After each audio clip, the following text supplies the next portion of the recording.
দুজনে চুপচাপ, মাঝে মাঝে শুধু টুনির ওকে আড়ে আড়ে দেখছিল। হঠাৎ নীরবতা ভেঙে টুনি চ্যাটার্জি বলল, আপনি কি আমার উপর রেগে আছেন? এই এত দূর আসতে হলো বলে? মালবিকা বলল, না স্যার, পেটে যখন খিদের জ্বালা থাকে তখন কোনো চয়েস না থাকাই ভালো। কাজের জায়গায় বিকেল 5টা নাগাদ ওরা পৌঁছে গেল। আগে থেকেই দুটো রুমের কথা বলা ছিল।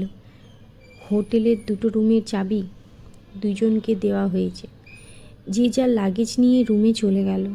রুমে গিয়ে মালবিকা ফ্রেশ হয়ে নিল, একটা ম্যাজেন্ডা কালারের শাড়ি পরল আর হালকা প্রসাধন, তাতেই ওকে ভীষণ সুন্দর দেখাচ্ছিল। জানলা দিয়ে যতদূর চোখ যায় মালবিকা দেখছে জায়গাটা বেশ মনোরম।